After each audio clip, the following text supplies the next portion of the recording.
Good morning, everyone. Today, I am discussing the very important topic from history. और history में 12th class में एक topic है जो महाभारत से पूरी तरह रिलेटेड है.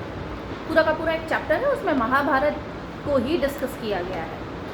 तो उसी को आज हम लोग डिस्कस करने वाले हैं कि महाभारत बेसिकली हम बात करेंगे कि महाभारत के राइटर्स कौन हैं, है ना. और महाभारत से आने वाले यूपीएससी में क्वेश्चन या स्टेट वाले जो एग्ज़ाम होते हैं उनमें किस तरह के क्वेश्चंस आते हैं, राइट. तो पहले तो हम लोग देखेंगे कि एग्जैक्टली जो महाभारत है उनके राइटर्स बेसिकली कौन थे, है ना. तो एक आई am reading something from your NCERT book class 12th. Who wrote the Mahabharata? Well, there are few answers. The original story was likely crafted by chariot baths called sutas. जो chariot baths होते थे, जो chariots के साथ चलते थे. Chariot मतलब जो सारथी काइंड ऑफ होते थे, उनके साथ में राजा का यशगान करने वाले जो लोग होते थे, राजा की तारीफ़ करने वाले कि अरे मेरा राजा ऐसा और वैसा, उसकी जो यशगान करने वाले लोग होते थे उसे चैरियट बाथ्स बोल रहे हैं. और वही लोगों ने लिखी है महाभारत, ठीक है, ऐसा माना जा रहा है. Then they travelled with warrior prince and made poem celebrating their victories. जैसे कि जब हम बात करते हैं अभिमन्यु का जो वध हुआ था, लेकिन कितनी वीरता से अभिमन्यु ने, कितनी साहस से अभिमन्यु ने लड़ाई करी. और हालांकि वो वहाँ पर उनकी डेथ हो गई थी, लेकिन उसके बारे में उनकी बात लिखी हुई है. अर्जुन के बारे में, युधिष्ठिर के बारे में, भीम के बारे में, ठीक है, नकुल और सहदेव के बारे में जो बातें लिखी हुई हैं, उनके थ्रू ये जो स्टोरी है वो आगे पास ऑन होती गई, ऐसा एनसीईआरटी कह रही है, right. These poems were pass down orally वो पास होती गई कि अच्छा ऐसे हुआ था, ऐसे हुआ था और ऐसे युद्ध हुआ था, ये सब कुछ होते गया. Then around the 5th century BCE, 5th century BCE की जब हम बात करते हैं, ये BCE है, CE नहीं है. 5th century BCE को थोड़ा समझने के लिए बात आप कर लीजिए. तो अगर हम इंडस वैली सिविलाइजेशन को देखते हैं, वो स्टार्ट होता है, मैच्योर इंडस वैली सिविलाइजेशन जो है वो 2600 BCE से 1900 BCE तक चलता है, मैच्योर. और 1300 BCE जो है, 1300 BCE, वहाँ पे जाके ये जब हड़प्पन सिविलाइजेशन ख़त्म हो रहा है, वो जब बिखर गया, टूट गया है, तो वो हम 1300 BCE तक का वो मानते हैं. ये 5th century BCE की है.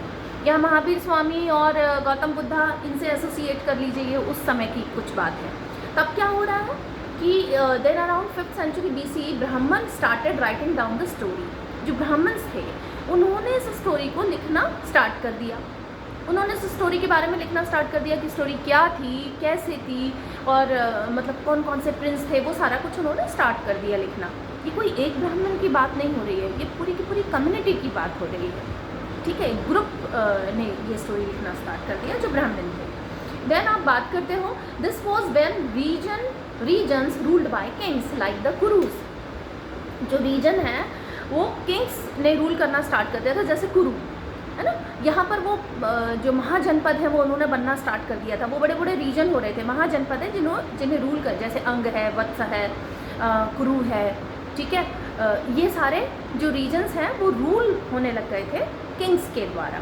तो क्या हो रहा है कि this was when the region ruled by kings like the Kurus and Panchal. Panchal जो पंचाली द्रौपदी हैं उनके पिता, ठीक है, वो पंचाल महाजनपद था. वर टर्निंग इनटू किंगडम्स, ये महाजनपद किंगडम्स में बदल रहे थे, मतलब ये ज़्यादा ताकतवर बन रहे थे, ठीक है. Then maybe these new rulers wanted their history written down neatly.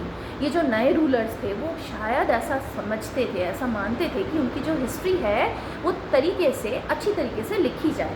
क्योंकि जब हम अपनी हिस्ट्री को, अपनी ग्लोरी को दिखाते हैं तो नेचुरली एक प्राउड आता है, वो we take pride in it. हम लोग बहुत गर्व महसूस करते हैं इस चीज़ में. तो जो बड़े बड़े मजबूत किंगडम बन रहे थे, उन किंगडम ने, संभवतः ऐसा हुआ कि उन किंगडम्स ने अपनी जो हिस्ट्री है उसको एक विधिवत तरीके से, एक नीट तरीके से लिखवाना स्टार्ट कर दिया. इसीलिए स्टोरीज़ को अडॉप्ट किया गया, इसीलिए स्टोरीज़ को ढंग से सुना गया, पढ़ा गया और उन पर बात की गई और स्टोरीज़ लिखने का जो है काम शुरू हो गया. 5th century BCE की बात हो रही है. Then or perhaps the changes happening during this time, like new rules and values and influence the story. जो नए रूल्स और नए वैल्यूज़ भी आ रहे थे यहाँ पर, ये जो 5th सेंचुरी BCE की बात हो रही है, इसमें बहुत सारे चेंजेस हो रहे थे। तो ये चेंजेस जो है वो चेंजेस जैसे कि अगर महाभारत को हम देखें तो वहाँ पर कृष्ण ने कहा है कि परिवर्तन जो है वो परिवर्तन को परिभाषित कर रहे हैं कृष्ण वहाँ पर, है ना। तो परिवर्तन यहाँ भी हो रहे हैं 5th सेंचुरी BCE में। इस चीज़ को हिस्टोरियंस एसोसिएट करते हैं कि वो स्टोरी क्यों इतनी लाइमलाइट में आ गई, महाभारत क्यों एक सिस्टमेटिकली तरीके से महाभारत को लिखना स्टार्ट किया, ऐसा हिस्टोरियंस कहते हैं। ऐसी NCERT बोलती है कि 5th सेंचुरी BCE के संभवतः ये कुछ बात रही होगी, ठीक है। उसके बाद में अगर हम देखें तो आगे कह रहा है आपकी NCERT, another phase of writing happening between 200 BCE to 200 CE। ये 200 BCE और 200 CE का समय भी बड़ा इंपॉर्टेंट है। यहाँ देखिए बाहर के लोग आ रहे हैं। एक बड़ी प्यारी सी कविता है कि ग्रीक हूण शक यमन टूटते थे भूमि पर, हारते थे हौसले पंचनद के तीर पर, पता नहीं कहाँ हैं वे अतीत में समा गए और काल के प्रवाह में निज को वे मिटा गए। तो ये जो कविता है यहाँ, ये कविता बेस्ड ऑन इसीलिए है कि बाहर के जो लोग हो रहे थे वो आ रहे थे, नॉर्थ वेस्टर्न पार्ट जो है वहाँ से आक्रमण कर रहे थे भारतवर्ष के ऊपर, और बहुत सारे लोग तो यहीं पर समाहित हो गए, यहीं मिक्स हो गए वो इसी इंडियन सोसाइटी में, है ना। तो ये 200 BCE से 200 CE तक का जो समय होता है, ये 200 BCE से 200 CE का समय महाभारत का सेकंड फेज़ का भी है। एक ही फेज़ में नहीं महाभारत लिखी है। महाभारत का सेकंड फेज़ का जो समय, पहला फेज़ आता है 500 BCE में, दूसरा फेज़ आता है 200 BCE से 200 CE, है ना। BCE हम उल्टे चलते हैं हिस्ट्री में, और अगर CE हम पढ़ते हैं तो हम सीधे आगे की तरफ बढ़ते हैं, वो CE है, ठीक है। हिस्ट्री के जो बच्चे होंगे, हिस्ट्री के जो स्टूडेंट्स होंगे, उन्हें ये बात बहुत अच्छे से पता होगी कि क्या CE होता है और क्या BCE होता है। नहीं आ रही समझ में तो कमेंट करिए आप, I will make a different lecture on it कि CE BCE AD ये सब क्या होता है और किससे बने हैं, इनके फुल फॉर्म क्या होते हैं। I will make a different lecture for that. Comment ज़रूर करिए और चैनल को सब्सक्राइब करिए, क्योंकि जितने ज़्यादा सब्सक्रिप्शन होंगे उतना ज़्यादा चैनल पॉपुलर होगा, ज़्यादा से ज़्यादा लोगों तक पहुँचेगा, और यही मोटो है, यही उद्देश्य है इस चैनल का, ठीक है। तो आगे वो कहते हैं कि आपकी NCERT बुक कहती है कि आपका जो 200 सेकंड फेज़ जो है वो 200 BCE से 200 CE तक आया हुआ है। Then this was when people were starting to worship Vishnu more. ये जो 200 BCE से 200 CE तक का जो समय है, यहाँ पर जो विष्णु भगवान हैं उनकी वर्शिप ज़्यादा होने लगी। अगर आप ऋग्वेद में देखते हैं तो ऋग्वेद में भगवान विष्णु का कहीं जिक्र ही नहीं आता। वहाँ तो वरुण हैं, अग्नि हैं, वायु हैं, इस तरह के देवता आपको दिखते हैं, सोम हैं। लेकिन भगवान विष्णु का जहाँ ज़्यादा इनकी वर्शिप जो होने लगी, उसका समय था 200 BCE से 200 CE के बीच, और भगवान विष्णु का ही अवतार है भगवान कृष्ण। तो देखिए सेंटर इनमें जो सेंटर वाले हीरो हैं वो कौन है, वो कृष्ण ही है। महाभारत के जो नायक हैं वो कृष्ण हैं, और कृष्ण नायक हैं, और यही वो समय था 200 BCE से 200 CE का समय, जहाँ पर कृष्ण या फिर विष्णु इनकी पूजा ज़्यादा की जाने लगी थी, ठीक है। आगे NCERT कहती है कि later from about 200 to 400 CE, big teaching parts similar to Manusmriti were added। फिर क्या हुआ, महाभारत बाद में क्या और ऐड ऑन हुआ, 200 से लेके 200 CE से लेके 400 CE तक इसमें एक टीचिंग पार्ट जोड़ दिया गया। जैसे मनुस्मृति है, मनुस्मृति में बहुत सारे रूल्स एंड रेगुलेशंस लिखे हुए हैं हिंदू धर्म से संबंधित, है ना। ऐसा होना चाहिए, ऐसा नहीं होना चाहिए, जो सारे रूल्स एंड रेगुलेशंस। तो महाभारत का ये वाला जो पार्ट है ना, कौन सा, 200 CE से 400 CE, अभी हम सीधे चल रहे हैं CE की तरफ। तो 200 CE से 400 CE में जब मनुस्मृति वगैरह लिखी गई थी, तभी महाभारत का टीचिंग वाला पार्ट भी ऐड ऑन किया गया था उसमें, ठीक है। आगे आपकी NCERT कहती है कि similar this made the text much bigger from may be less than 10,000 versus two about 1 lakh versus. पहले ये 10,000 वर्सेस का था, 10,000 वर्सेस का महाभारत था पूरा, वो 1 लाख वर्सेस तक पहुंच गया, क्योंकि इसमें ये टीचिंग वाला पार्ट भी बाद में ऐड ऑन कर दिया गया, ठीक है। अब आगे है, this huge work is traditionally credited to a sage named Vyas. ऋषि व्यास, ये जो लंबा चौड़ा काम था, सेंचुरीज में हुआ, किसको क्रेडिट मिला इसका? ऋषि व्यास को। तो अगर आप गूगल पे सर्च करोगे ना महाभारत किसने लिखी, तो ऋषि व्यास ने लिखी, ठीक है। ऋषि जो सेज हैं ऋषि व्यास, बहुत ही महान ऋषि रहे हुए हैं और महाभारत में भी हैं वो। ऋषि व्यास जो हैं वो महाभारत में भी एक करैक्टर हैं और उन्होंने महाभारत लिखी हुई भी है, मतलब क्रेडिट उनको जाता है, लेकिन महाभारत ऐसे लिखी हुई है। According to modern historians, the Mahabharata is traditionally attributed to sage Vyas, though it's believed to be a collaborated work that evolved over centuries. While Vyasa is the figure credited with the epic, it's unlikely that one single individual penned the entire text. The Mahabharata is a vast and complex work, and its composition and evolution are thought to have spanned several generations oral transmission. Mahabharata 1,00,000 verses की एक book है, तो ये तो बहुत ही unlike है कि एक ही व्यक्ति ने लिखी है। ऋषि जो है व्यास, वेद व्यास, जो सेज हैं व्यास, उन्होंने ही लिख दी। ये तो बहुत अनलाइक लग रहा है, बहुत भी अनबिलीवेबल लग रहा है। और ये माना जाता है कि महाभारत जो ओरल ट्रांसमिशन से, मतलब जो स्टोरी चल रही थी उसमें कुछ और ऐड ऑन किया और ऐड ऑन किया और ऐड ऑन किया, ऐसे ऐड ऑन होते होते पूरी महाभारत कंप्लीट 1,00,000 वर्सेस की लिखी गई। और सेंचुरीज की अगर हम बात करते हैं तो संभवतः ये स्टार्ट हुई थी 500 BCE में। दूसरा फेज जो इसका लिखा गया था संभवतः 200 BCE से 200 CE तक, और तीसरा इसमें जो टीचिंग वाला पार्ट डाला गया वो 200 CE से 400 CE के बीच में डाला गया। इन सब के सिग्निफिकेंस अलग अलग है ना। तो ये महाभारत के बारे में कुछ बात है। अब इससे एसोसिएटेड कुछ क्वेश्चंस जो UPSC में पूछे जाते हैं, बात की जाती है। तो पहला क्वेश्चन देखिए, consider the following statements regarding the Mahabharata के संबंध में इन क्वेश्चंस को, इन स्टेटमेंट्स को कंसीडर करिए। पहला स्टेटमेंट क्या है? पहला स्टेटमेंट है कि it is consider a Smriti text in Hindu literature. क्या वो एक स्मृति टेक्स्ट है हिंदू लिटरेचर में? महाभारत एक स्मृति टेक्स्ट है हिंदू लिटरेचर में? क्या होते हैं स्मृति टेक्स्ट? अच्छा, वेद क्या स्मृति टेक्स्ट है? वेद जो हैं क्या यादों के सहारे बनाए गए हैं? नहीं, लेकिन महाभारत एक स्मृति टेक्स्ट है। I am reading one paragraph, listen to me. Yes, Mahabharata is considered a smriti text in Hindu literature alongside Ramayana, representing the remembered tradition and rather than the heard Shruti text like Vedas. Vedas जो है वो श्रुति text है, ये स्मृति text है। श्रुति सुन के, सुना आपने, गुरु से सुना शिष्य ने, फिर शिष्य गुरु बन गया, फिर उसके शिष्य ने उसे सुना, और सुन के जो चीज़ आई वो बनी वेदास। और यहाँ पर स्मृति याद करके क्या हुआ था, अच्छा ऐसे हुआ था, वो कहाँ दुर्योधन ने ऐसे जो प्रपंच है वो ऐसे किया था, शकुनी मामा ने ऐसे किया था, अच्छा युधिष्ठिर ने ऐसे इसका रिस्पॉन्स ऐसे दिया था। तो वो स्मृति याद, रिमेंबर वाला जो पार्ट है, ये स्मृति टेक्स्ट है। महाभारत एक स्मृति टेक्स्ट है, श्रुति टेक्स्ट नहीं है। श्रुति टेक्स्ट में क्या आता है? वेदास। ठीक है। सेकेंड जो ऑप्शन है वो है Bhagavad Gita is the part of Mahabharat. आप सबको पता है भगवत गीता, जब अर्जुन बड़े परेशान हो जाते हैं कि मैं कैसे ही तीर चलाऊं, ये सब मेरे कोई मेरे मित्र हैं, मेरे भ्राता हैं, बंधु हैं, मैं इनके ऊपर कैसे तीर चलाऊं और कैसे मैं इन्हें मृत्यु तक पहुंचा दूं। He was very confused Arjun. तब कृष्ण उन्हें कहते हैं, कृष्ण उन्हें ज्ञान देते हैं कि जिन पे तुम तीर चला रहे हो वो तो एक आत्मा है।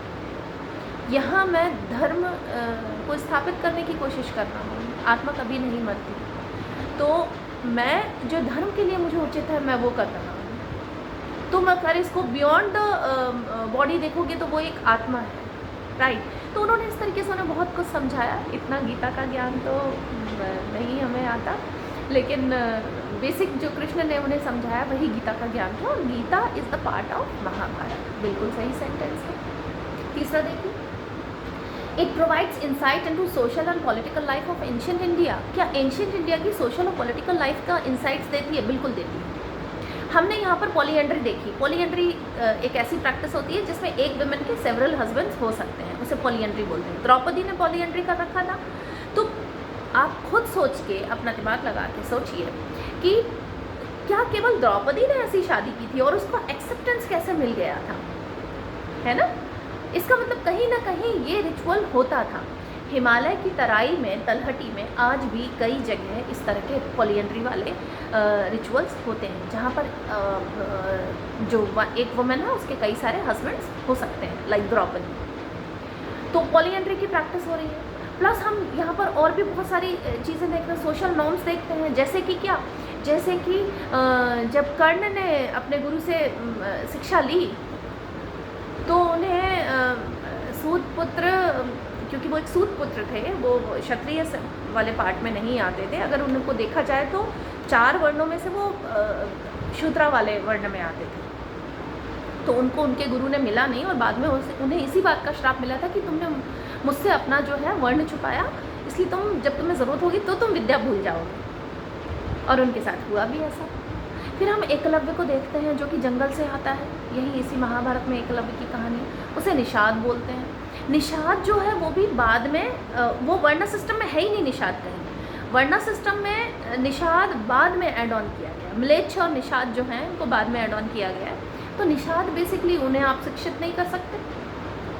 यहाँ एकलव्य वाली बात है, गुरु द्रोण ने क्या बोला कि ठीक है तुम होंगे धनुर्धर और चलो तुमने मुझे मेरा गुरु भी मान लिया है, बहुत अच्छी बात है।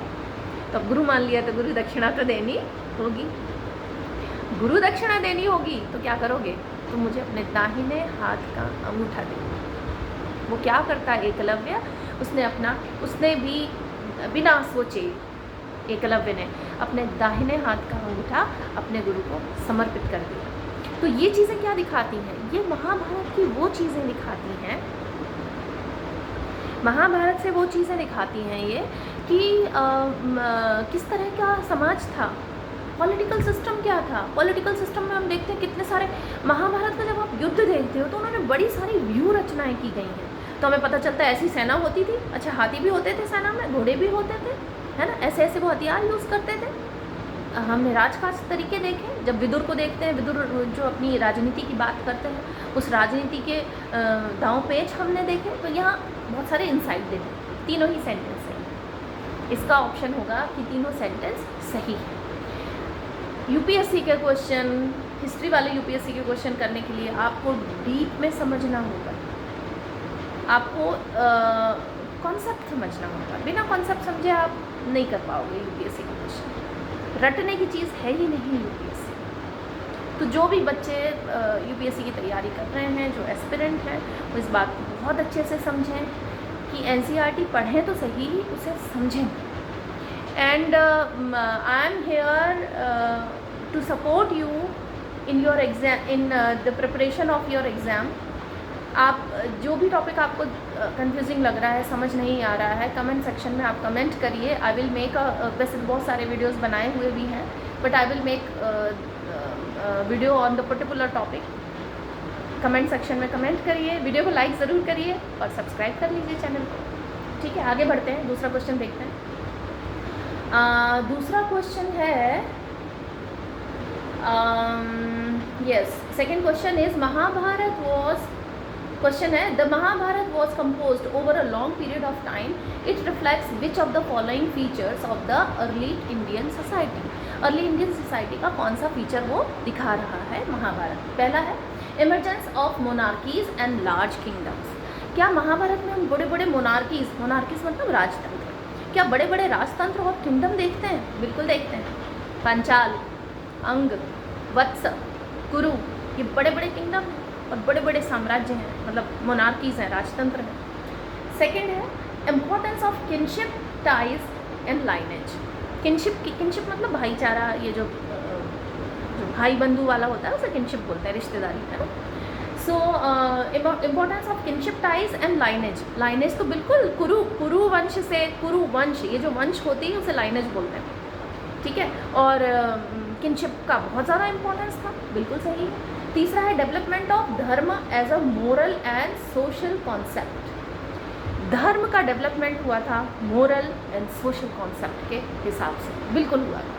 धर्म का डेवलपमेंट हमें महाभारत में दिखता है मोरल और सोशल कॉन्सेप्ट के हिसाब से। सोशली एक्सेप्टेंस आया है वहाँ धर्म को लेकर, बिल्कुल आया है। कृष्ण ने तो कहा ही है कि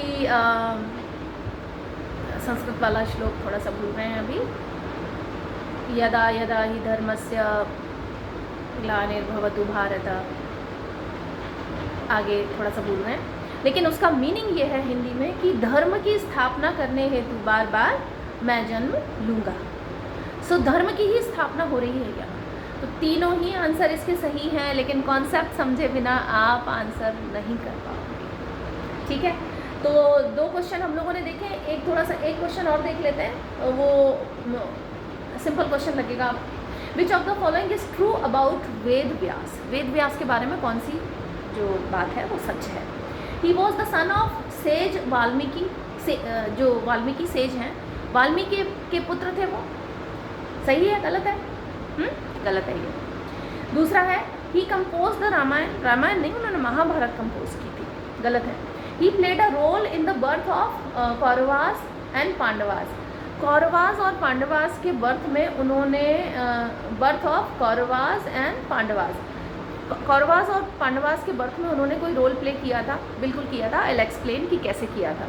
दूसरा, he was disciple of Kalidas, Kalidas के तो डिसाइपल कैसे हो गए? कालिदास तो बहुत बाद की बात है ना? ये भी गलत है। तो सी ऑप्शन इसका सही है कि he played a role in the birth of Kauravas and Pandavas. देखो क्या हुआ था, कौरवास और पांडवास के बर्थ में उन्होंने बहुत बड़ा रोल प्ले किया था। हम देखते हैं इसको धृतराष्ट्र को, जो कि अंधे थे। फिर हम देखते हैं पांडु को, जो कि थोड़े से बीमार रहते थे, है ना, उनको फिजिकल प्रॉब्लम थी। और तीसरे हैं विदुर। तो क्या हुआ है कि जब जो शांतनु हैं, उनके दोनों बेटों की मृत्यु हो जाती है और दोनों बहुएं हैं, तो यहाँ पर एक जो उनकी शांतनु की पत्नी है, वो ये एक निर्णय लेती हैं कि ऋषि व्यास को बुलाया जाए। और ऋषि व्यास के आने के बाद में ही यहाँ पर कौरव और पांडवों का जो बर्थ हो रहा है, वो कौरव और पांडवों मतलब धृतराष्ट्र, विदुर और पांडु, इन तीनों का जन्म होता है। तो इसलिए उनके बर्थ में इन्होंने एक जो है हिस्सा लिया था, और यही इसका राइट ऑप्शन है।